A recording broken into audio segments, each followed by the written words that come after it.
The doors of the emergency room burst open so hard, one of them cracked against the wall, and a man collapsed forward into the fluorescent light, with blood soaking through his shirt like ink spreading through water. "I need a doctor. Now," nurses scattered. A gurney screeched across the tile floor. Dr. Imani Cole spun around with a clipboard still in her hand, ready to bark the same orders she'd barked 1,000 times in this exact hallway, until she saw his eyes, pale blue, half-closed, fighting to stay open. The clipboard slipped from her fingers and hit the floor with a crack that seemed too loud for the room. Because Imani Cole knew those eyes. She had memorized them once, in a different life, before everything fell apart, before she became someone who didn't let herself remember. He had vanished 5 years ago. No call, no letter, no goodbye. Just gone, like he'd never existed at all. And now he was lying on a hospital gurney in Seoul, bleeding through a tailored shirt, surrounded by men in black suits who moved like soldiers guarding a king. "Sir, I need you to stay with me," Imani said, snapping into training, both hands pressing down hard against the wound below his ribs. His eyes found hers. For half a second, something flickered there. Recognition, maybe pain, maybe both. Then it vanished, replaced by something cold and unreadable. "Get her hands off me," he said to the man beside him, voice flat. "Sir, I'm a doctor. I don't need her." The words landed like a slap. Imani had spent 5 years building walls thick enough to survive losing him. She thought they were strong enough. They weren't. "Move," one of the suited men said, stepping between her and the gurney. "We have our own people. We'll handle this." "He'll bleed out before your people even get him in a car," Imani snapped, refusing to step back, because underneath the shock she was still a physician, and physicians don't walk away from dying men. "I don't care who he thinks he is. He's not leaving this room until that wound is closed." The bleeding wouldn't stop. She called for a second line, watched his blood pressure drop on the monitor, watched the numbers tell her exactly how close they were to losing him completely. Her hands moved fast. Clamp, suture, pressure, repeat, while the suited men hovered like a wall of silence behind her, waiting for a single word from the man on the table. "BP's dropping," a nurse said. 80 over 50. We're losing him." "Not on my table. Get me another unit of O negative, now. And somebody get these men out of my light." None of them moved. Imani didn't have time to argue twice. She reached past the suited man blocking her supply cart, grabbed what she needed herself, and went back to work like he wasn't even standing there. For 90 long seconds, nobody in that room breathed easy. She worked with the kind of focus that blocked out everything except the wound in front of her. She found the bleeder, buried deep along a path that had missed his aorta by less than an inch. She tied it off with hands that didn't shake, even though everything inside her was shaking. The numbers on the monitor started climbing again. "There," she breathed. "There it is, come on." His pressure stabilized. The room exhaled with her, even the suited men, even though none of them would have admitted it. Only once the danger passed did she let herself actually look at his face again, and that was when she saw it. The way his jaw tightened, the way his breathing changed, the smallest, most controlled flicker of a man fighting to look at a stranger instead of someone he knew. He was watching her now, fully alert, fully aware. "Do I know you?" he asked. It was the cruelest question he could have asked, and some part of her was almost certain he knew it. "No," she said, voice flat, matching the coldness he'd given her. "You don't know me at all." She turned and walked away before he could see her hands start shaking again. Behind her, she heard the nurses whispering his name like it was something dangerous to say out loud. "That's Kang Tae Ho. The Kang Tae Ho from the news?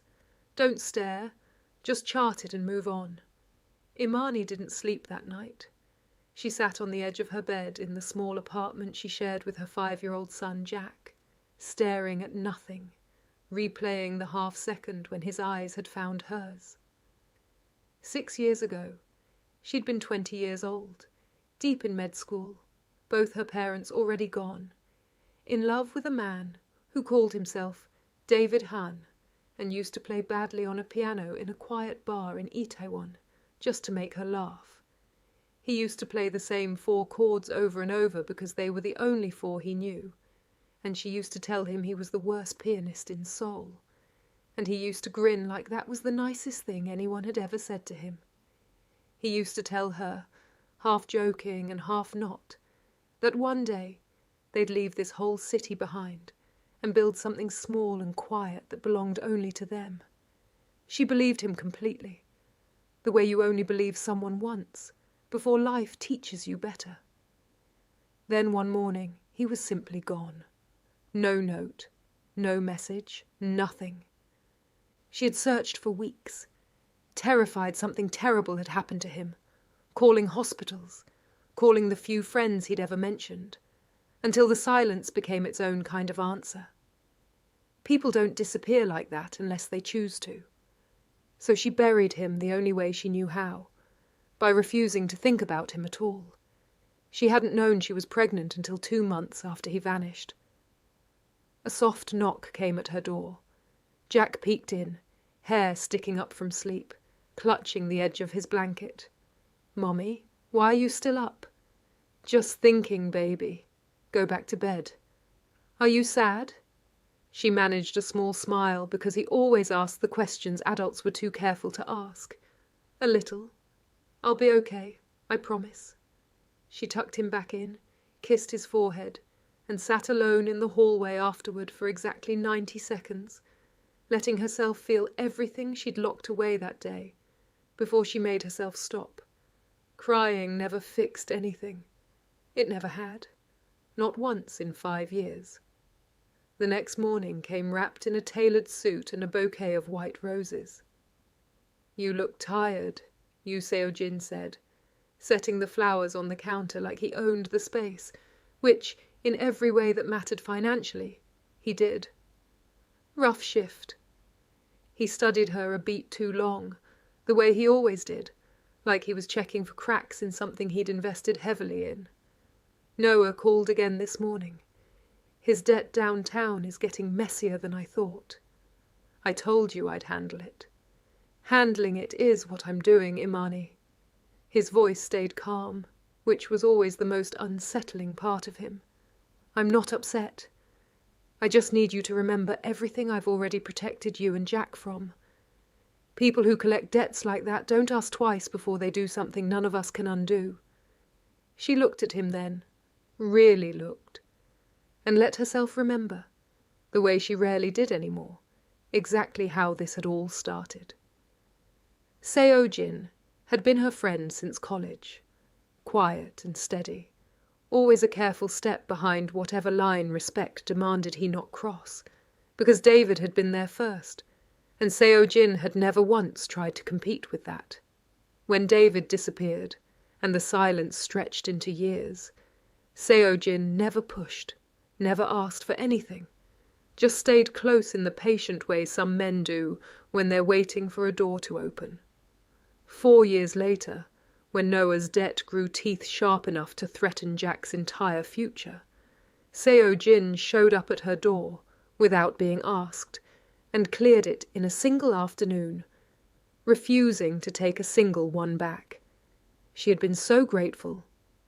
Grateful enough that when he proposed 6 months after that, gently, carefully, like a man who'd waited his whole life for permission, she said yes. Not because she loved him the way she'd loved David, but because gratitude and survival can feel almost identical when you're tired enough, and alone enough, and scared enough for your son's future. She had known, even saying yes, that something in her wasn't fully there for him. She just hadn't expected it to matter as much as it apparently did now. The wedding's in 3 weeks, Seo-jin said. "I need you focused on that, not on Noah's mess. 3 weeks feels fast." "Fast is safe," he said, smiling in a way that didn't quite reach his eyes. "The longer we wait, the more chances people have to interfere." He kissed her forehead like a man closing a deal, grabbed his coffee, and left. Imani stood alone with the roses, feeling something she rarely let herself name out loud. She felt owned. 3 days later, the hospital called an emergency meeting about a billing discrepancy nobody on the board could explain. Imani sat near the back, only half paying attention, until a name on the projected screen made her sit up straight in her chair. A donor account. A shell company funneling charitable payments through the cardiac wing. Payments that didn't match any real donation paperwork on file. The same name she'd glimpsed weeks earlier, on papers Seo-jin had folded back into his jacket, before she could ask a single question about them. She kept her face neutral through the rest of the meeting, but her mind was working fast now, the way it always did when something in front of her stopped making sense. After everyone filed out, she stayed 2 hours past her shift, pulling every billing record she could access, cross-referencing dates against the gambling debt documents she'd quietly photographed on her phone months earlier, just in case, back when she'd told herself she was being paranoid for no reason. The dates matched. The amounts matched too, almost exactly, just shuffled through different account names like a magician's sleight of hand designed to fool anyone who wasn't looking closely enough. Noah's debt hadn't just been paid off. It had been laundered, quietly, through the exact hospital where she worked, through donations made in the name of sick children who would never see a single one of that money. Her hands were cold by the time she closed her laptop. Whatever Seo-jin had protected her from, he was also profiting from at the same time, in a way that made the kindness feel suddenly, sickeningly transactional. That same night, in a glass office 20 floors above the harbour, Kang Tae Ho stood at a window with a phone pressed to his ear, his free hand bandaged where Imani's stitches sat under fresh gauze. "You're healing faster than you should," the voice on the other end said. Old, amused in a way that had no warmth in it at all. "Lucky doctor. Say what you called to say. We heard you were seen at a hospital in Gangnam. We heard the doctor who treated you used to know a man named David Han." A pause, deliberate, designed to land. "Strange coincidence. We thought David Han didn't exist anymore." Tae-ho's grip tightened on the phone hard enough that the plastic creaked. "He doesn't. Then it won't matter to you at all if we look a little closer at her, just to be thorough." "Touch her," Tae-ho said, voice perfectly level, "and you'll learn exactly why my father's name still makes men in this city nervous, even 20 years after you put him in the ground." The line went quiet, then disconnected without another word, which was somehow worse than any answer would have been. Tae-ho stood there a long time after, staring down at the dark water, feeling the same cold certainty he'd felt at 22, the night he'd walked away from the only thing that had ever made him feel like a person instead of a name. He had told himself then that disappearing was protection. He was starting to understand that it had only ever been a delay. The invitation to the Han River Gala arrived the following week, embossed and heavy, the kind of invitation that announced wealth before you even opened the envelope. Imani wore the emerald dress Seo-jin had chosen for her, and walked into the ballroom on his arm like a piece of art on display. She felt the air shift before she even saw him. Conversations dimmed, not obviously, but in that practiced way powerful rooms dim when someone dangerous walks in. Kang Tae Ho stood across the ballroom in a black suit that fit like armour. No entourage visible, though she had no doubt they were watching from every corner of the room. "Don't look at him," Seo-jin murmured against her ear. "I'm not looking at anyone." It was nearly 40 minutes before Tae Ho approached, and when he finally did, it wasn't subtle at all. "Mr. Yu," he said, voice smooth, every word deliberate. "I hear congratulations are in order." "Mr. Kang?" Seo-jin's smile went tight at the corners. "I didn't realize you'd be attending tonight." "Wasn't invited. Came anyway." His eyes flicked to Imani. Brief, deliberate, impossible to mistake for accident. Seemed important. "This is my fiancé, Dr. Cole." "We've met," Tae Ho said simply, gaze never leaving Seo-jin's face. The temperature in that small circle dropped 10 degrees in a single second. "Is that right?" Seo-jin said slowly. "She stitched me up a few nights ago. Excellent hands." Tae Ho's voice stayed level, almost lazy, but underneath it Imani could hear something sharpened to a point. "You're a lucky man." "I am," Seo-jin agreed, jaw tight enough to crack walnuts. Imani watched the exchange and felt something tighten in her chest that had nothing to do with the cold air coming off the river outside. The way Tae Ho said we've met, flat, deliberate, almost daring Seo-jin to react to it. That wasn't a man who'd genuinely forgotten a stranger's face after one ER visit 3 nights ago. That was a man choosing every single word, like a weapon, aimed precisely. She found him alone on the terrace nearly an hour later, once Seo-jin had been pulled away by a city councilman, desperate for a handshake. "You knew exactly who I was that night," she said quietly, gripping the stone railing instead of looking at him. "Didn't you?" He didn't answer right away. The city lights scattered across the water below them, broken and shifting. "Yes," he said finally. "You looked me dead in the eye and asked if you knew me. You let me believe you'd actually forgotten." "I had to. My men were standing in that room, Imani.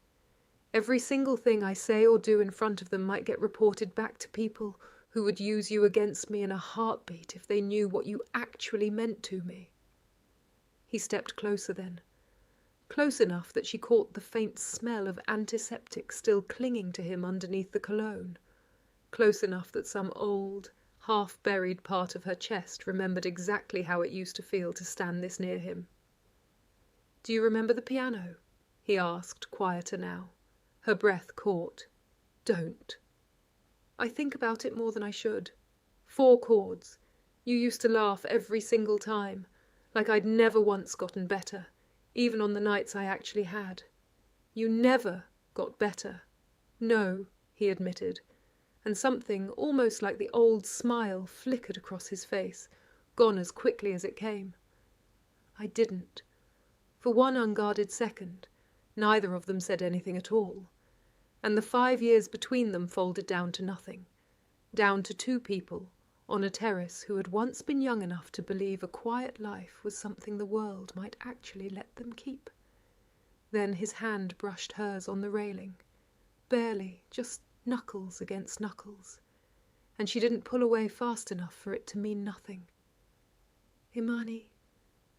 "You can't," she said, voice barely above a whisper, even as she didn't move her hand. "I'm engaged, Tae Ho." "I know." His eyes didn't leave hers. "I'm not asking you to do anything about it tonight. I'm only telling you I haven't stopped loving you, not once. Not for a single day in 5 years." Before she could answer, Seo-jin's hand closed around her wrist from behind, pulling her back a step too hard to pass as gentle. "We're leaving." "You're hurting my wrist, Seo-jin." "Then stop standing on terraces with men who don't belong near you," he said while dragging her away by her wrist. In the car ride home, Seo-jin didn't raise his voice once. He never did. That was always the most frightening part. "He's not the man you remember," he said, staring straight ahead at the road instead of at her. "Whatever he was 5 years ago, he's something else entirely now. I've heard what happens to people who get too close to his world and then become inconvenient." She said nothing for the rest of the ride, because some treacherous part of her was quietly wondering if he might actually be right. And a different, smaller part of her was still thinking about the way his knuckles had felt against hers. 2 nights later, Tae Ho found her standing beside her car outside the hospital, well past midnight, the parking lot nearly empty. "You shouldn't be here," she said, though she didn't move to leave. "I know." He looked at her like he was memorizing something he was terrified of losing all over again. "I have been wanting to speak to you, Imani, to explain why I left and why I'm back.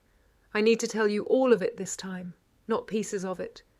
She crossed her arms tight against her chest, bracing for whatever came next. "Then tell me, all of it." "There's a syndicate that's run half this city's shipping lanes for almost 20 years, he said.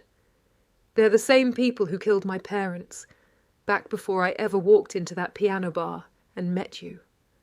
My father crossed them once, a long time ago, over something I still don't fully understand, and they made absolutely sure he paid for it with his life. I spent my whole adult life trying to stay invisible to them, trying to be nobody worth noticing. Then somehow, word got back to them about me, about us. And I found out they planned to use you as leverage against me, take you, hurt you, force my hand through you, because by then I was the last person left carrying my father's name." His jaw tightened, the memory clearly costing him something even now. "So I left. I made sure you became no one to them. A stranger's ex-girlfriend. Nothing worth the trouble of touching. That's not a reason to disappear completely, Tae Ho. That's a reason to tell me the truth, and let me decide what risks I was willing to take. Maybe. I was 22 and terrified, and I made the only choice that felt like it might actually keep you breathing." His voice went rough at the edges. "I went straight into the one place I knew I could watch that syndicate from the inside, their own organization. I told myself I'd get close enough to monitor the threat and then get out the moment it felt safe again. That's clearly not what happened. No." His voice dropped lower. "Getting in was easy. Getting out wasn't. They called me 3 nights ago, the same night you stitched me up. They know I've been seen near you. They're testing whether you're still something they can use." Imani's blood went cold. "Tae Ho, I won't let them touch you," he said, stepping closer, voice low and fierce in a way that left no room for argument. "I have spent 5 years becoming someone they're afraid of specifically, so that one day, if I ever got the chance to come back, I'd have enough leverage to actually protect you instead of just running. You don't know everything yet." "What does that mean?" "You left me pregnant, Tae Ho." The silence that followed felt like it stretched on for an entire hour, though it was probably only a few seconds. "Pregnant," he repeated slowly, like the word didn't quite fit in his mouth.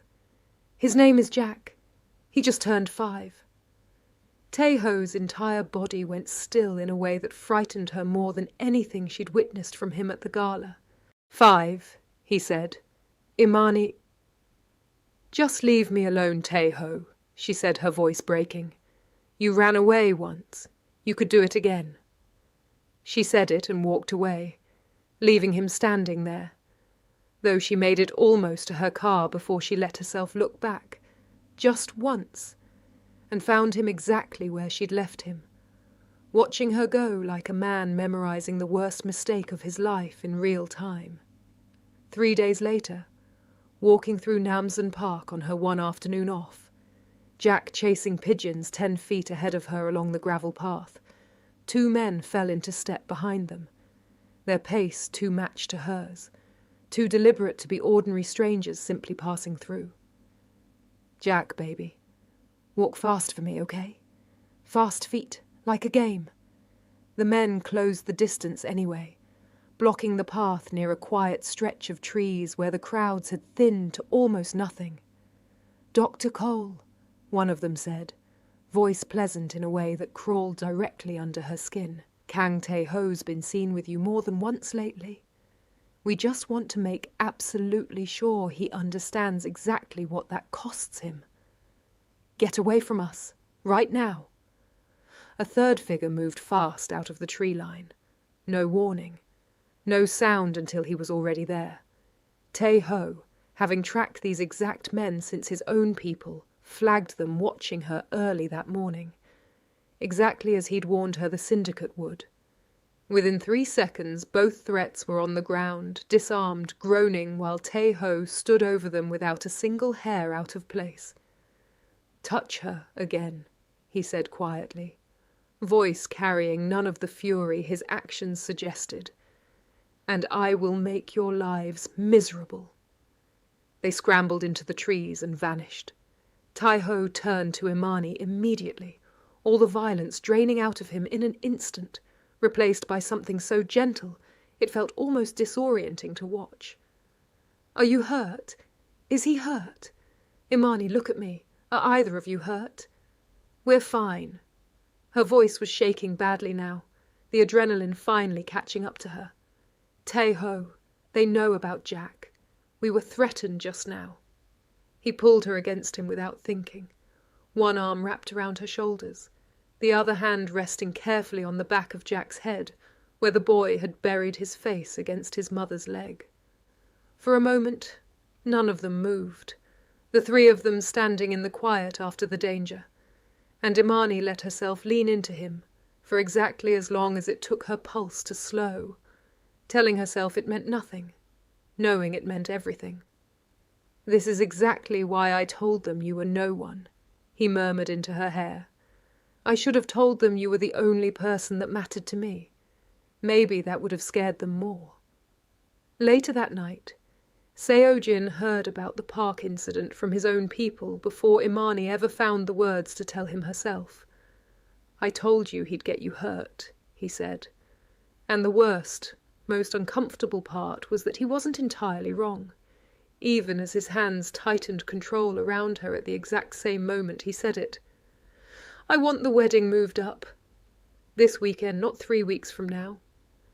"That's barely 4 days away, Seo-jin." "I think it's the wise decision given everything happening around you right now."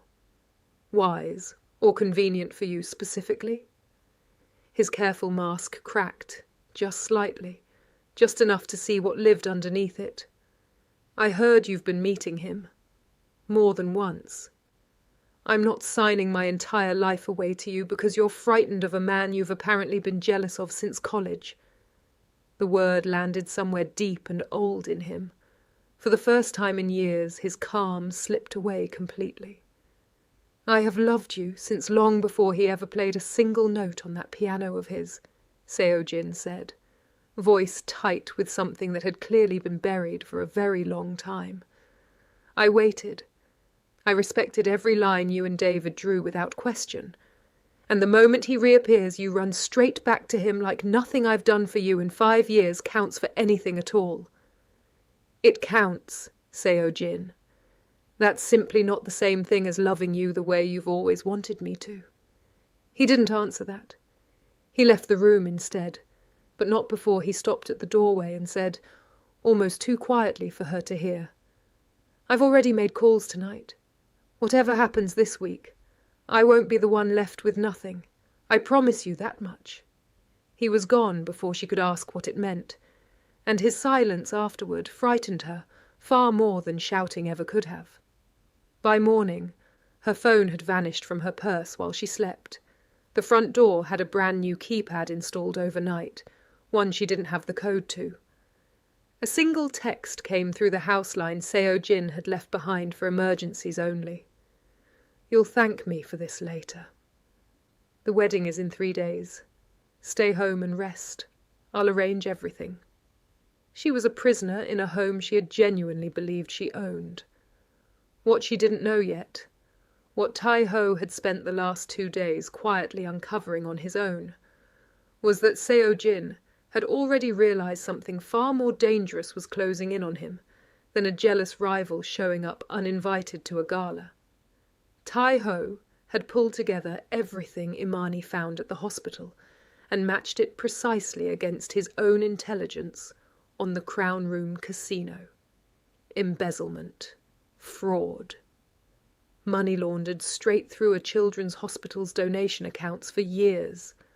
More than enough evidence to end Seo Jin's entire career and put him behind bars for a very long time.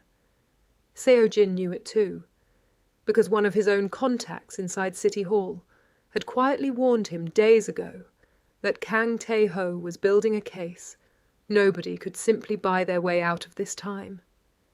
That same contact had also mentioned, almost in passing, that a man who'd once worked transport security for the syndicate now owed Seo Jin a personal debt. The kind of debt that gets repaid with men and silence rather than money. Seo Jin had filed that fact away carefully, the way he filed away everything useful, certain he would never actually need it. So, calmly, methodically, the same way he did everything, Seo Jin built insurance against the possibility of losing everything at once. 3 days passed in locked-door silence, the apartment beginning to feel smaller with every hour that crawled past. On the morning of the wedding, 2 women arrived to dress her. Silk, lace, a veil heavy enough to feel like an actual physical weight settling over her entire future. Jack stayed with Imani's aunt, the woman who'd helped raise him during the years Imani worked impossible hospital shifts, kept conveniently away for his own safety in a way that, looking back later, felt less like genuine protection and more like careful staging. The ceremony was held in a private hall overlooking the same river she'd once stood beside with Tae Ho, the same water that had carried their entire confession out into the dark. Seo Jin stood at the altar in a suit that cost more than most people's homes, smiling for a room full of investors who had come for the spectacle of his triumph, none of them knowing it was already quietly collapsing underneath him. "Do you take this man to be your lawfully—" The doors at the back of the hall slammed open with enough force to silence the entire room instantly. Kang Tae Ho walked down that aisle like he owned every inch of the building. 2 uniformed officers and a third man carrying a thick folder close behind him. "Security, get him out of here," Seo Jin barked, colour already draining from his face. "Your security already knows better than to lay a single hand on me." Tae Ho nodded toward the officers waiting just behind him. "This is the end of the only thing you've ever actually been good at. Making people believe you're protecting them, while you quietly bleed them dry behind their backs. You, Seo Jin," one of the officers said, stepping forward with practiced authority. "You're under arrest for financial fraud and embezzlement, pending a full investigation into laundering activity connected to the Crown Room." The room erupted into chaos, gasps rippling outward, phones rising everywhere to capture the unfolding scandal in real time. Seo Jin's face went from white to a furious, desperate red. "This is absurd. I built half the contracts in this entire city. You built them on debts you manufactured yourself and then collected on twice," Tae Ho said evenly. "Once from the families you trapped, and once from the laundering you ran straight through their suffering. Dr. Cole found the trail herself, with her own hands, going through records most people would never have thought to question. I simply made sure the right people saw what she found." Every eye in the room turned to Imani, still standing at the altar in her wedding dress, the pen she hadn't yet used sitting untouched in her hand. She set it down slowly, deliberately, the small sound of it against the table somehow louder than everything else happening around her. "I'm not signing anything," she said, voice clear and steady enough to carry through the entire stunned silence of the hall. "Not today, not ever." The officers moved in, cuffs closed around his wrists. The crowd watched Seo Jin's empire collapse in real time.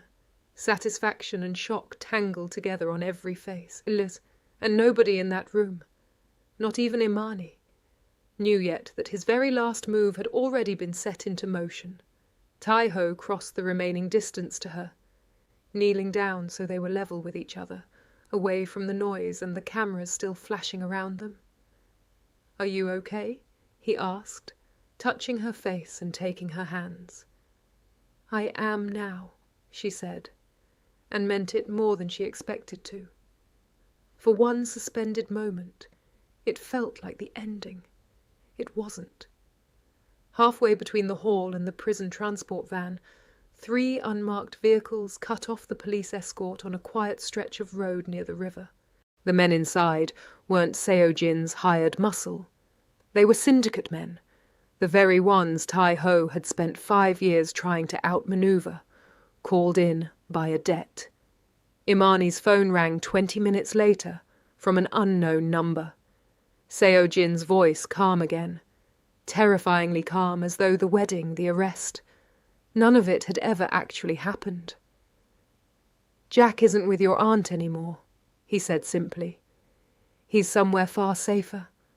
Somewhere only I know how to find." The entire world tilted sideways under her feet. "What did you do, Seo-jin? What did you do to my son? Come alone to the old pier warehouse near the gala hall, in exactly 1 hour. No police, no Kang Tae Ho. Or you will spend the rest of your life wondering where your son disappeared to. If your hands are shaking right now listening to this, imagine actually living it. This is the single most dangerous turn this entire story takes, and we are almost at the very end now. Stay with me through this last stretch, and if you are not subscribed, do it now." She didn't call the police. She didn't call Tae Ho either. She simply grabbed her coat and her keys and drove straight there, every single instinct she had as a mother completely overriding every other instinct in her body. What she didn't know was that Tae Ho had heard the call the moment it came through. His own people had flagged the unregistered number contacting her within seconds of it ringing, a safeguard he'd quietly put into place the instant he learned Seo-jin had somehow escaped custody on the road. He didn't call her back. He didn't try to stop her or warn her away. He simply followed, far enough behind to stay completely invisible, close enough the entire time to reach her in seconds if everything fell apart, while quietly sending a single message to the only men in this city he trusted enough to call in without warning. Because Jack wasn't only her son tonight. He was his too, and some instincts don't care how recently a man learned that truth about himself. The warehouse was dim inside, lit by a single bulb swinging slightly in the draught coming through a broken window somewhere above. Seo-jin stood beside Jack, who sat small and confused on top of an old wooden crate, more bewildered than frightened, one armed guard standing near the door watching everything happen. "Mummy, stay right there, baby. It's okay. I promise it's okay," Imani said, her voice somehow steady despite the way her entire heart felt like it was tearing itself in two. "Seo-jin, let him go. Right now. This instant." "I will," Seo-jin said quietly, almost gently. "The moment you agree to come back to me, completely. No more meetings, no more secrets. Tell me you'll leave Kang Tae Ho behind for good, and Jack walks straight to you this very second. You're out of your mind if you think I would ever choose you after everything you've just done tonight. I think you would do absolutely anything for that boy standing right there. I'm counting on exactly that."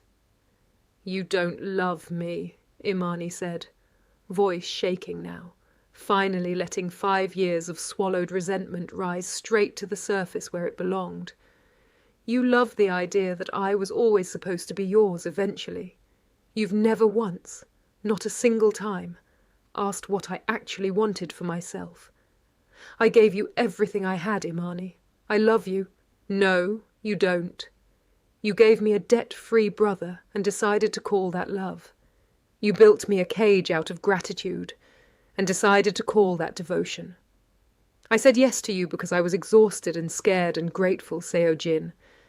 And some sick, quiet part of you has known that this entire time, And you decided it was close enough to the real thing to keep for yourself anyway.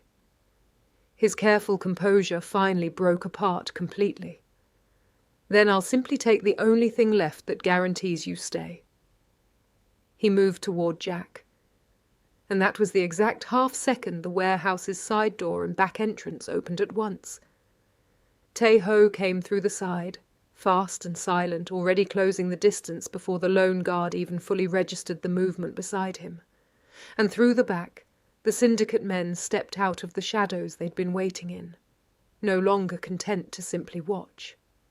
Kang Tae Ho? The lead syndicate man said his name almost warmly, like greeting an old colleague.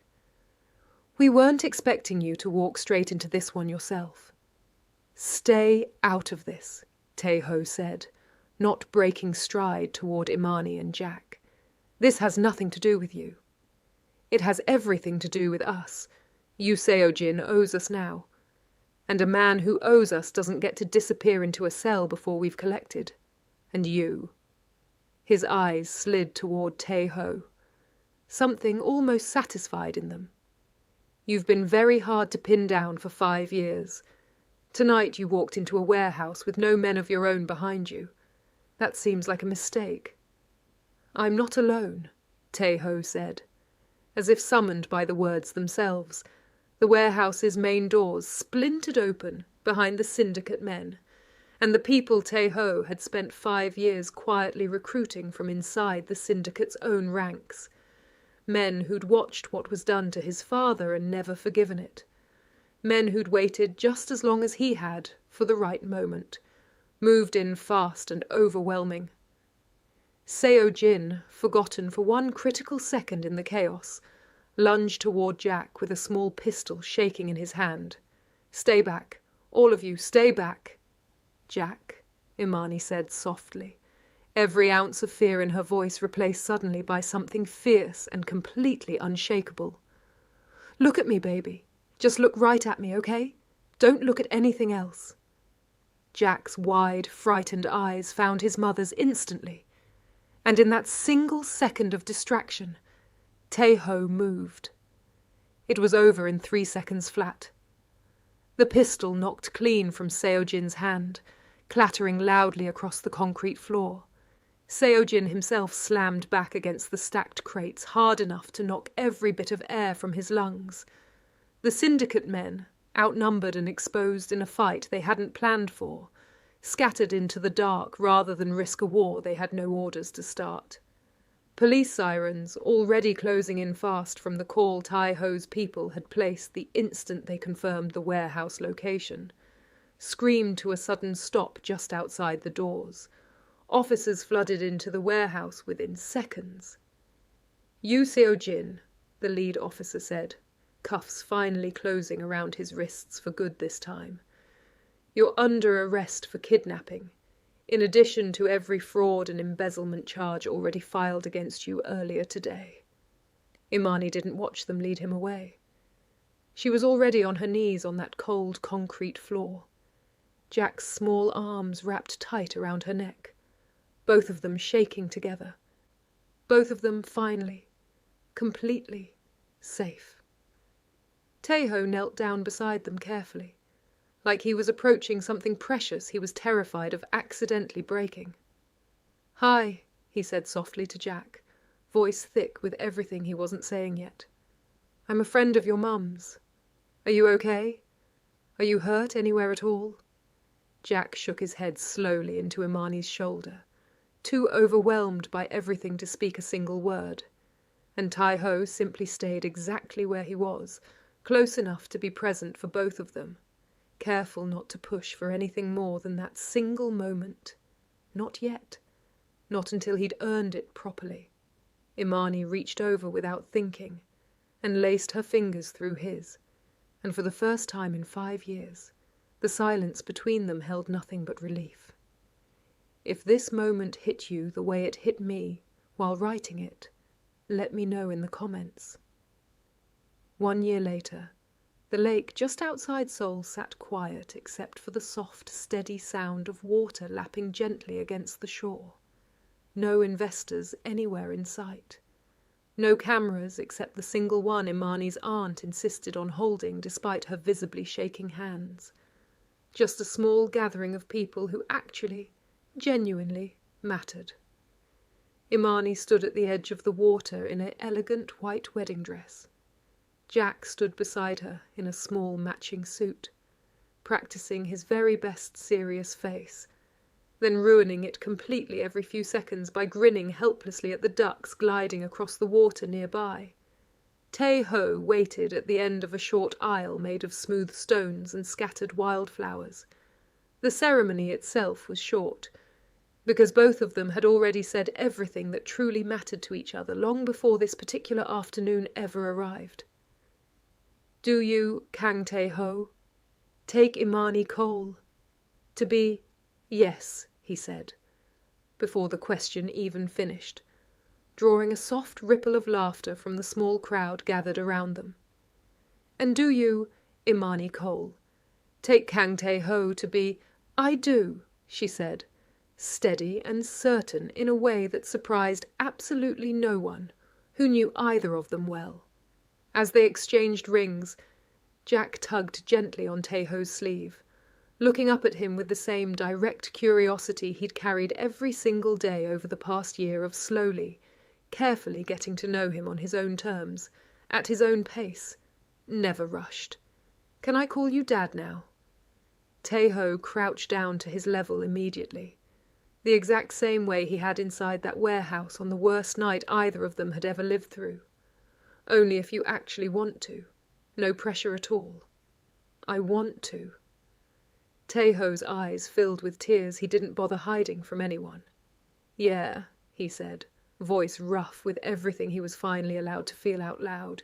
"You can absolutely call me that. If this story moved you even a little, do me one favor. Like this video right now. Drop a comment telling me exactly what part hit you the hardest, and subscribe if you want more stories exactly like this one waiting for you. There are so many more coming. Thank you, genuinely, for staying with this story until the very end. I'll see you in the next one.